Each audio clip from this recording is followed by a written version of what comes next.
Bonjour à tous et bienvenue dans cette nouvelle vidéo sur la réglementation européenne de drones. Nous allons évoquer dans un premier temps les lexiques et certaines définitions, les nouvelles catégories, nous verrons les 3 nouvelles catégories, les classes de drones associées, donc les marquages CE des drones, la nouvelle hauteur de vol et les différents éléments qui vont vous faire passer d'un manuel d'activité particulière à un manuel d'exploitation. Alors pour remettre dans le contexte, cette réglementation européenne de drones est issue de 2 lois, donc l'UE 2019 947 et l'UE 2019 945. Quelques définitions. Donc la première, l'EASA, ce qui signifie Agence de l'Union européenne pour la sécurité aérienne. Ce n'est ni plus ni moins que la forme européenne de notre Direction générale de l'aviation civile française. SORA, pour Specific Operation Risk Assessment. Donc c'est une étude de risque spécifique. Nous allons voir que dans la partie spécifique, dans la catégorie spécifique, pour certaines demandes, il sera obligatoire de faire une étude SORA. PDRA, pour Predefined Risk Assessment, étude de risque prédéfinie. Nous verrons également qu'un certain nombre d'études de risque ont été prédéfinies par l'EASA pour faciliter la tâche aux différents exploitants dans un certain nombre de missions qui sont récurrentes. Le LUC, pour Light UAS Operator Certificate, certificat allégé d'exploitant d'UAS. Nous verrons cette spécificité qui normalement sera réservée, ou en tout cas sera difficile à avoir, mais sera réservée à de gros exploitants seulement. AMC, Acceptable Mean of Compliance, moyen acceptable de conformité. Nous verrons également dans quel type de catégorie nous allons le retrouver et pour quel type de mission. BVLOS, pour Beyond Visual Line of Sign, exploitation hors vue. Ce n'est ni plus ni moins ce qu'on appelait avant du hors vue, tout simplement. VELOS, Visual Line of Sign, pour exploitant en vue.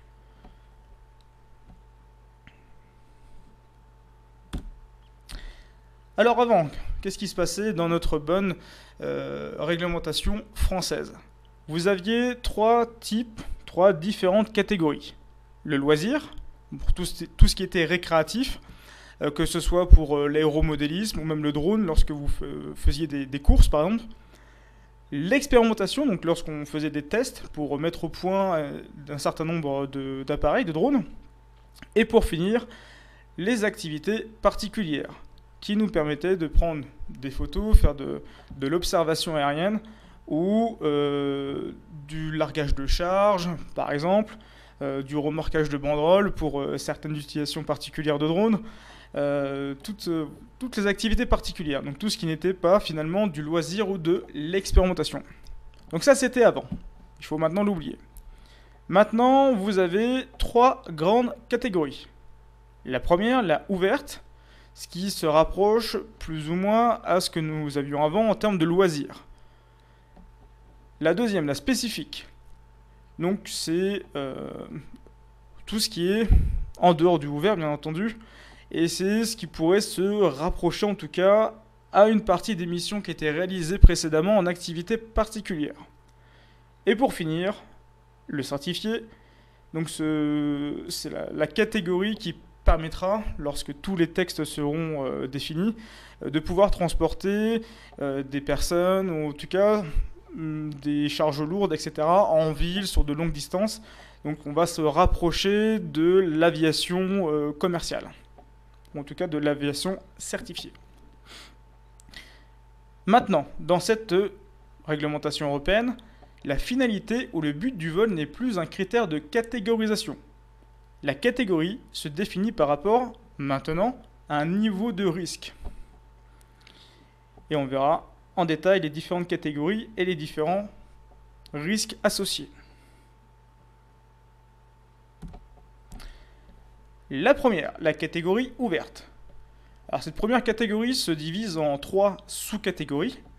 La première, la A1, donc cela va concerner les drones de moins de 900 grammes. La deuxième, la A2, les drones entre 900 grammes et 4 kg. Et la troisième, la A3, drones entre 4 kg et 25 kg. En catégorie ouverte, il n'est pas possible de voler en agglomération ou dans un espace aérien de type CTR, donc une zone contrôlée par un contrôleur aérien, ou une zone à statut particulier de type P, interdite, R, restreinte, ou D, dangereuse. C'est, voilà, je l'ai marqué, ce qui pourrait se rapprocher dans la réglementation française au loisir.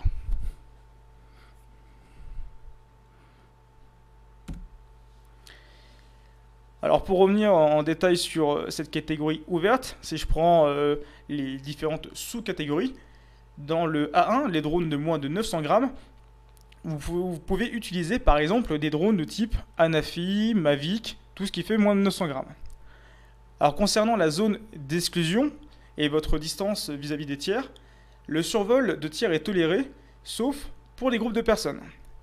Et si je prends dans une catégorie de la 1, les C0, donc les drones de moins de 250 grammes, de type Mavic Mini, il est même possible de survoler les personnes.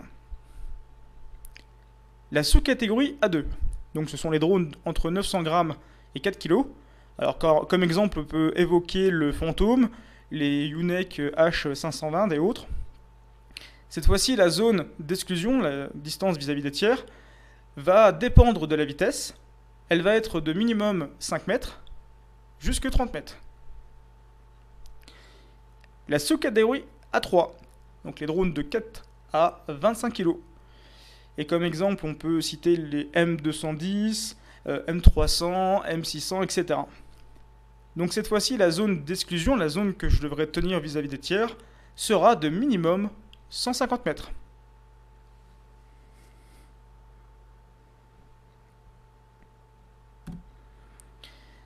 Alors voici un tableau récapitulatif entre les sous-catégories et les types de drones avec les différents marquages.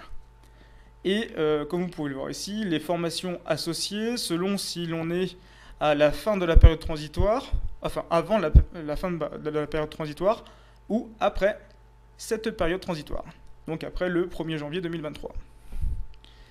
La sous-catégorie A1, vous allez retrouver les drones qui seront marqués C0 ou C1.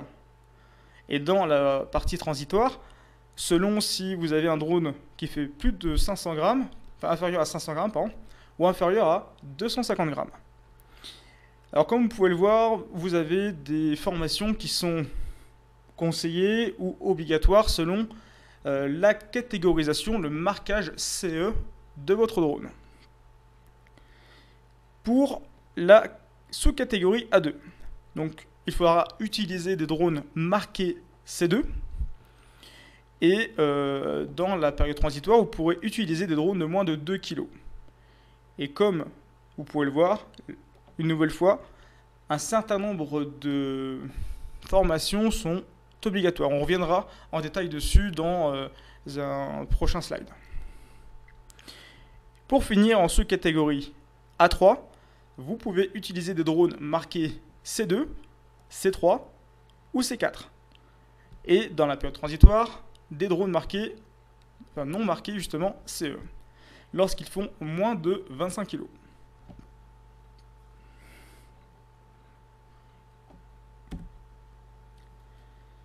La catégorie spécifique. Alors cette catégorie se divise en plusieurs sous-catégories également. Vous avez deux premiers scénarios standards qui ont été écrits par la réglementation européenne. Le STS 01, qu'on pourrait apparenter à notre ancien S3, donc vol en ville, et le STS 02, qui pourrait être apparenté à notre ancien S2, donc le vol hors vue. Pour les autres utilisations, si vous ne rentrez pas dans le cas du STS 01 ou STS 02, vous pouvez avoir un PDRA, donc un Predéfini Risk Assessment. ce qui vous permet de faciliter en tout cas la déclaration à faire pour l'ensemble de vos vols auprès de la DGAC. Et si vous ne tombez pas dans un PDRA, il faudra que vous-même vous fassiez la demande d'autorisation d'exploitation. Et avec cette autorisation d'exploitation, il faudra écrire une étude de sécurité, une étude SORA. En catégorie spécifique, cette fois-ci, il est possible de voler en agglomération ou dans un espace aérien contraint, de type CTR, zone contrôlée, zone interdite, zone restreinte, zone dangereuse, une zone à statut particulier. Les autorisations d'exploitation et de vol se font sur étude de dossier auprès de notre DGAC et auprès de vos différents bureaux de DSAC. Alors voyons en détail. On l'a évoqué précédemment, le STS 01 ou le STS 02. Lorsque vous faites ce genre de mission, ce type de mission, l'exploitant du UAS soumet une déclaration à la DSAC en vue d'une exploitation conforme à un scénario standard publié, que ce soit national ou européen. Dans ce cas, il n'est pas tenu d'obtenir une autorisation d'exploitation. Les scénarios standards sont décrits dans la section 4 du guide. Alors pourquoi du guide? J'ai tiré ce texte du guide drone spécifique de la DGAC. Comme dans le régime national qui prévalait avant 2020, ce cas est celui qui devrait concerner l'immense majorité des exploitants d'UAS. Lorsque vous utilisez et lorsque vous allez faire des missions avec un scénario standard européen, que ce soit le 01 ou le 02, votre drone, selon le scénario que vous allez utiliser, doit être conforme à la classe, au marquage CE, C5 ou C6. Donc cette déclaration, elle sera faite sur Alpha Tango, un peu de la même façon que vous déclarez l'ensemble de vos scénarios S1, S2, S3 à l'heure actuelle.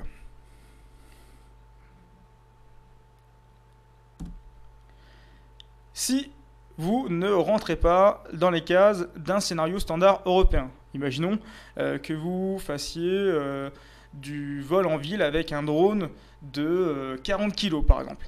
Alors peut-être que vous rentrez dans un prédéfini Risk Assessment, un PDRA. Donc ce n'est pas une utilisation de drone selon un scénario standard STS. Mais c'est une utilisation selon certaines modalités particulières de distance, hauteur, poids, pour lesquelles un certain nombre de démarches de l'étude de sécurité SORA a été prédéfini. Ceci afin de faciliter la rédaction de la demande d'autorisation pour l'exploitant. Les drones utilisés ici dans un PDRA n'ont pas l'obligation d'être estampillés C5 ou C6, mais doivent être conformes et validés par la DGAC. Alors si je reprends donc l'ensemble des caractéristiques, que je parle de PDRA ou de scénario standard. Alors ce tableau, il est issu du document, c'est Easy Access Rule de l'EASA. Donc c'est ce qui va reprendre en fait l'ensemble de la réglementation européenne au fur et à mesure qu'elle est écrite et au fur et à mesure qu'elle est publiée. Je vous montre rapidement comment y accéder. Voilà, donc vous allez sur votre moteur de recherche favori et vous tapez Easy Access Rule. Là, vous allez tomber sur la première page. Donc c'est le site de l'EASA, hein, le site de l'agence européenne. Et en allant tout en bas, par ici, si j'y arrive, voilà, vous allez pouvoir consulter donc la réglementation telle qu'elle est écrite, avec les explications qui vont avec, en anglais, donc soit au format en ligne ou soit au format PDF. Donc si je clique dessus par exemple, voilà, je vais attendre que ça charge.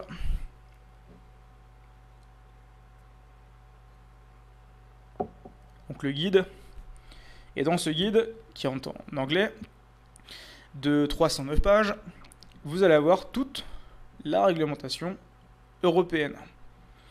Alors c'est vraiment très bien documenté, hein, c'est très bien écrit, vous avez absolument toutes les informations. Alors le tableau que je vous présente, comme je l'ai dit, est issu de ce Easy Access Rule. Et à l'intérieur, qu'est-ce que j'ai? Donc j'ai les différents PDRA. Alors finalement, hein, pour les scénarios standards, il y a bien fallu écrire les caractéristiques de ce scénario standard. C'est la raison pour laquelle il a été écrit également un PDRA pour définir les distances, la hauteur, le poids de l'appareil, etc., etc. Donc si je prends le STS 01, qu'est-ce que je peux faire avec ça? Donc les caractéristiques de mon UAS, de mon drone, c'est jusque 3 mètres d'envergure avec une masse maximale au décollage, une max take-off weight de 25 kg. L'utilisation que je vais en faire, c'est en vue, et la particularité, c'est que je peux voler au-dessus d'une zone que je contrôle complètement, donc qui est complètement fermée, mais je peux le faire dans une zone avec une zone peuplée, populate aware. Voilà. Maximum range, donc le maximum distance que je peux avoir par rapport au télépilote, c'est a priori tant que je le vois. La maximum height, donc la maximum hauteur, 120 mètres. Et au niveau de l'espace aérien, je peux avoir un espace aérien contrôlé ou non contrôlé, avec un faible risque de rencontrer des appareils habités. Voilà. Et si je veux aller voir les caractéristiques en détail, je peux aller voir l'AMC, donc les moyens acceptables de sécurité, numéro 4, qui sont dans le guide que je vous ai présenté avant, le Easy Access Rule. La même chose pour le STS-02. Donc là, vous avez toujours le drone de moins de 3 mètres et maximum 25 kg. L'utilisation, elle est BVLOS, donc hors vue. Je peux l'utiliser au-dessus d'une zone faiblement peuplée, très faiblement peuplée, voilà. Et la distance, 2 km avec une aide ou 1 km, si je n'ai pas une seconde personne avec moi. La hauteur, toujours 120 mètres.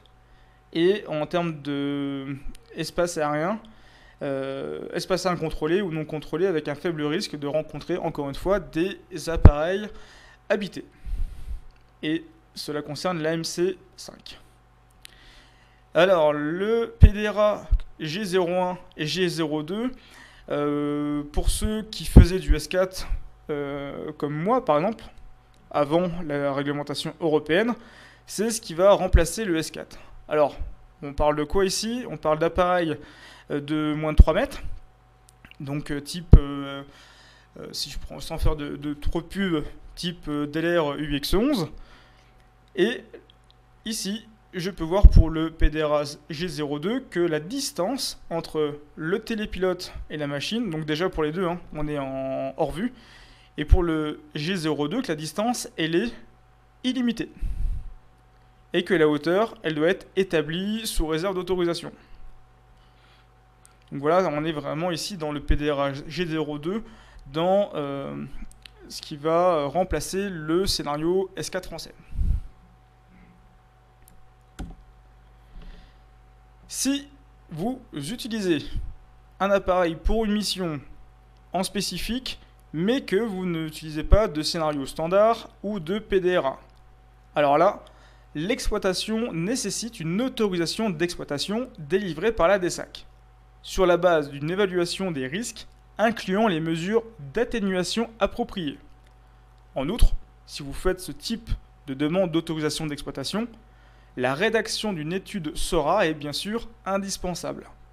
Alors qu'est-ce que c'est, hein, encore une fois, une étude SORA dans les grandes lignes en tout cas, hein, c'est faire l'ensemble des risques de façon exhaustive et de mettre en face de ces risques une solution.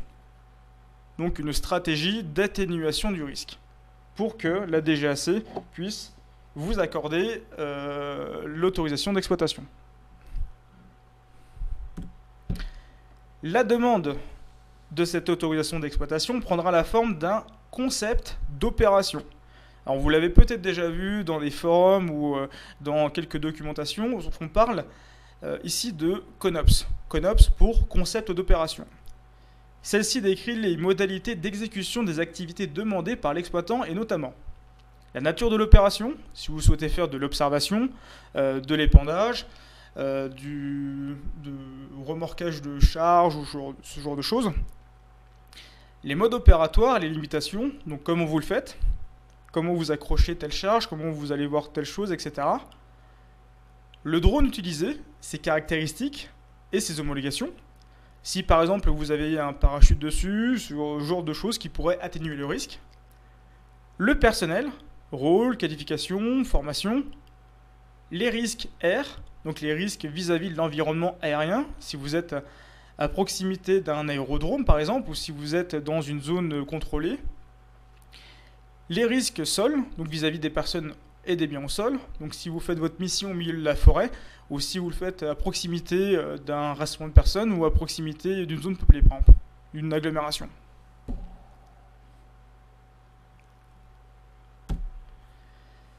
Le LUC. LUC pour Light UAS Operator Certificate.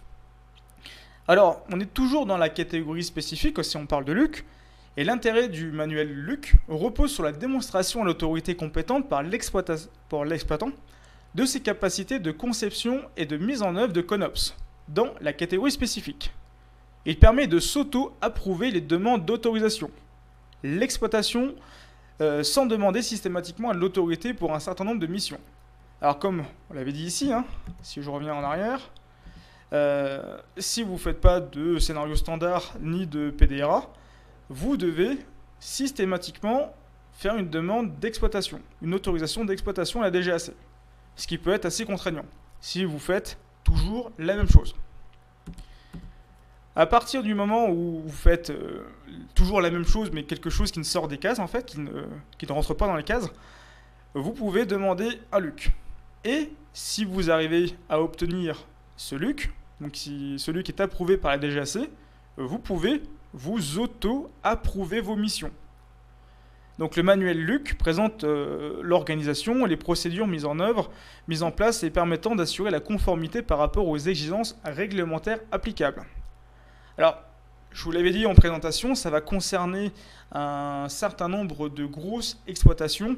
Je prends le cas de grands groupes comme EDF, JDF, ce genre de choses, qui font finalement toujours les mêmes missions, mais avec des gros drones ou dans des configurations un peu spécifiques. C'est essentiellement, en tout cas, dans ce cadre-là, qu'a été donné la possibilité de créer un manuel LUC.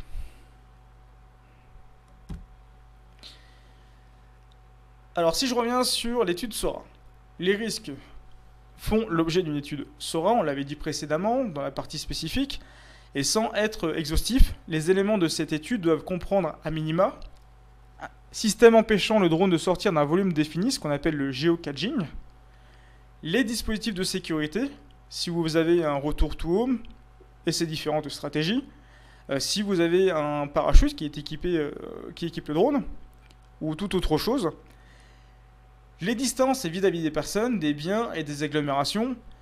Et voilà dans le Easy Access Rule à quoi ça ressemble. Donc vous avez une partie pour le risque air, une partie pour le risque sol.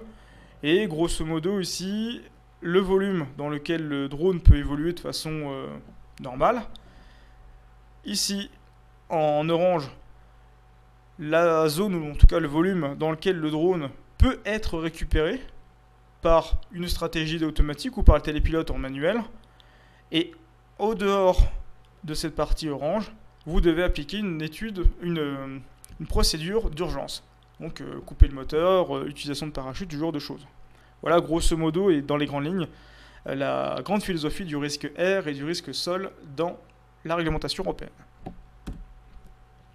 Voilà, donc là je reprends le volume d'opération en vert, le volume d'intervention ici en orange, jaune, et ici pour finir la fameuse zone tampon. Donc c'est la zone tampon, la distance vis-à-vis des zones peuplées ou des rassemblements de personnes.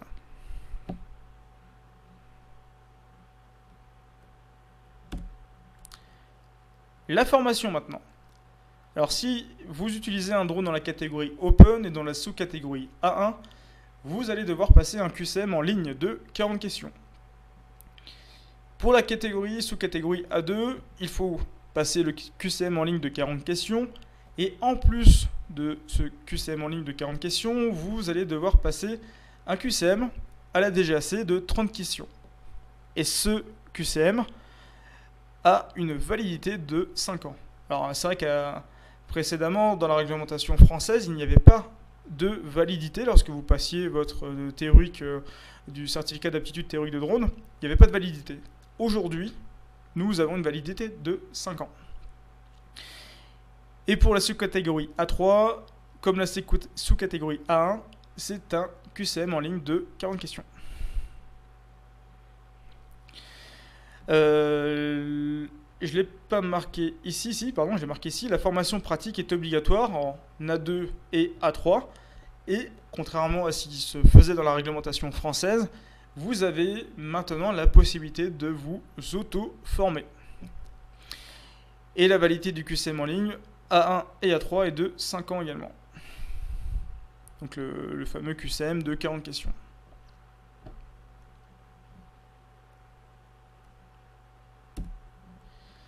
Pour la catégorie spécifique, donc selon les scénarios standards STS 01 ou STS 02, la DGAC va publier prochainement un programme de formation théorique et pratique. Pour les PDRA et autorisation d'exploitation avec SORA ou LUC, la formation est adaptée aux missions demandées et validées par l'autorité. Donc selon ce que vous faites, si vous faites seulement de l'observation à vue dans un périmètre bien précis, vous allez l'écrire dans l'autorisation d'exploitation ou dans votre LUC par exemple, et c'est la DGAC qui va accepter ou pas ce type de formation. Si je remets ça en format français, vous aviez certaines exploitations, de grosses exploitations typiquement, qui avaient le S0, voilà, qui s'auto-formaient et qui pouvaient auto-former sans forcément passer le théorique par exemple. C'est plus ou moins, si je veux faire une analogie, ce qui se passerait dans les PDRA ou les autorisations d'exploitation. Selon le niveau de risque, selon ce que vous faites, vous demandez à la DGAC, on vous valide ou pas.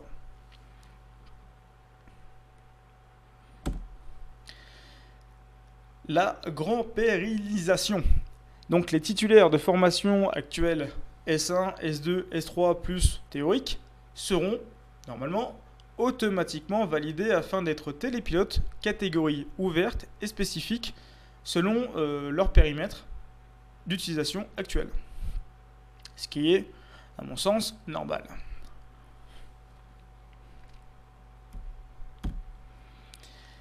La hauteur de vol, donc dans la réglementation nationale, nous étions à une limite de 150 mètres de haut. Aujourd'hui, dans la réglementation européenne, cette limite est rabaissée à 120 mètres. Et de plus, la possibilité de survol de plus de 50 mètres au-dessus des obstacles artificiels ayant une hauteur de plus de 100 mètres est abrogée. Maintenant, celle-ci est remplacée par une possibilité de vol au-dessus des obstacles artificiels de 15 mètres lorsque ceux-ci ont une hauteur supérieure à 105 mètres. Donc pour reformuler et donner un exemple, si vous avez un immeuble de 140 mètres dans la réglementation européenne, vous pouvez voler au-dessus avec une hauteur depuis le sol de 155 mètres, c'est-à-dire 15 mètres au-dessus des 140 mètres. Alors ça limite plus, comme vous pouvez le voir, avant on pouvait monter à 50 mètres au-dessus, maintenant on ne peut plus que monter au-dessus que de 15 mètres.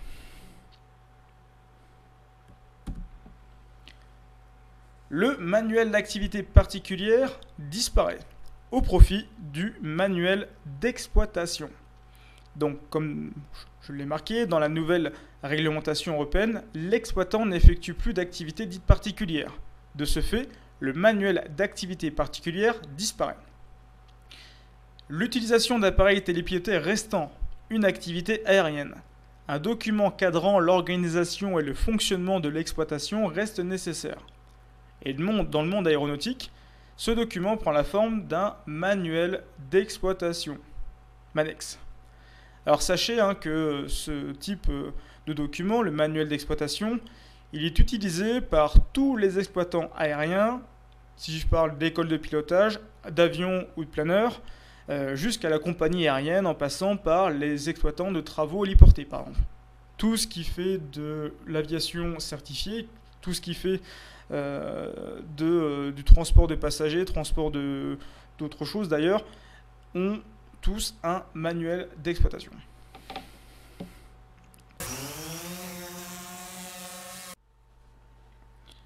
Alors, quels sont les changements entre un manuel d'activité particulière par rapport à un manuel d'exploitation? Alors déjà, la disparition des scénarios S1, S2, S3, S4. Ça va disparaître au profit des catégories Open, A1, A2, A3 et des catégories spécifiques STS 01, STS 02 ou, si vous ne rentrez pas dans les cases des scénarios standards, des concepts d'opération. A savoir également qu'un MANEX n'est pas obligatoire si vous ne faites que du Open. En plus des procédures d'urgence, il faut maintenant créer et documenter un plan d'intervention. Alors qu'est-ce que c'est qu'un plan d'intervention? C'est par exemple, vous perdez un drone durant une mission en ville, dans une CTR, dans une zone contrôlée. Quelles sont les procédures, quelles sont vos actions à mener en cas de flyaway, en cas de perte de liaison avec votre drone et un non-contrôle de votre drone part comme ça dans la nature. Là, il faudra documenter vos actions, par exemple, dans le cas que j'ai évoqué, voler en ville dans une zone contrôlée avec un contrôleur aérien, vous avez du coup probablement eu une autorisation avec un protocole avec la tour de contrôle. Et si vous avez un flyaway qui survient, ce sera peut-être d'appeler le contrôleur aérien en lui disant voilà, j'ai perdu mon drone, il est parti dans telle direction. Ce sera également peut-être à documenter de mettre un véhicule à proximité pour aller chercher le drone sur son dernier point, vu sur la carte. Voilà, différents exemples de procédures dans le plan d'intervention. Également, il faudra introduire des actions de minimisation des nuisances et impacts environnementaux. Alors ça, c'est dans l'air du temps. Qu'est-ce qu'on fait pour réduire le bruit, réduire, on va dire, la présence d'un drone dans le ciel à proximité des habitations, etc., etc. Création d'un document annexe par concept d'opération. Donc là, dans chaque concept d'opération, il faudra décrire du coup ce que vous faites, quel type de drone, avec quelle procédure, quelle formation, pour quel télépilote, etc., etc. En plus des procédures normales et d'urgence, création de procédures d'intervention. Alors ça, j'en avais parlé tout à l'heure. Si on revient ici, voilà. Donc là, c'est une procédure d'intervention. Elles vont intervenir du coup ici. Vous êtes d'abord dans la zone verte, vous volez normalement. Si votre drone, pour une quelconque raison, sort de cette zone verte, vous allez enclencher différentes procédures d'intervention. Par exemple, quand j'arrive ici dans le jaune, c'est peut-être enclencher un RTH ou reprendre l'appareil s'il était en mode automatique, reprendre l'appareil en mode manuel et le faire revenir vers moi, ce genre de choses. Voilà ce que c'est que les différentes actions dans le volume d'intervention, les procédures d'intervention. Hop, voilà. Donc on était ici. Et pour finir, la mise à jour des documents réglementaires de référence. Et bien sûr, exit l'arrêté de 2015. Nous sommes maintenant avec la réglementation européenne et les deux intitulé de loi que je vous avais indiqué au tout début de la vidéo. Alors en détail, et je sais que beaucoup de personnes se sont demandé vraiment qu'est-ce qu'il fallait changer entre le MAP et le MANEX. Alors la réponse, finalement, elle se trouve dans le guide. Ici, voilà, donc là je prends le guide édité par la DGAC, celui de la catégorie spécifique, et comme vous pouvez le voir ici, un canevas type de MANEX au format de la réglementation européenne sera prochainement mis en ligne, en langue française, mais dans l'attente de la version anglaise est disponible en AMC, etc. etc. Donc ici la référence au règlement européen. Alors, qu'est-ce que vous faites si vous tapez ça dans votre moteur de recherche préféré, vous allez ici trouver ce document.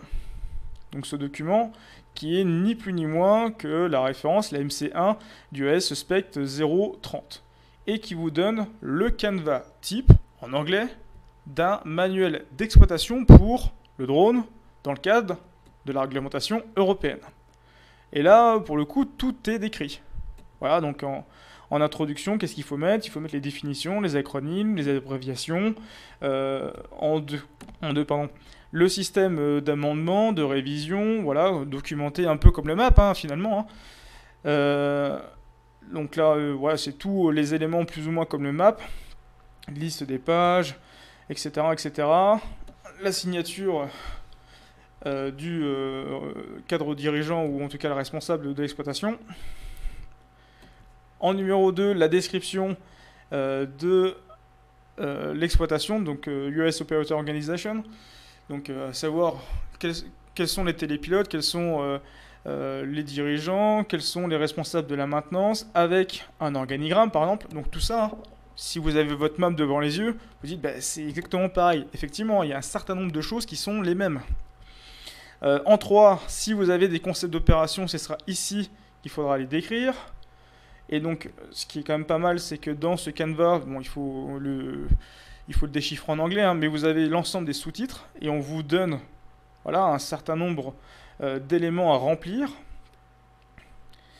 Les procédures normales en 4, avec les procédures normales pour toute opération, les procédures normales pour certaines opérations, le plan d'intervention, donc ce qu'on évoquait précédemment, les procédures d'intervention.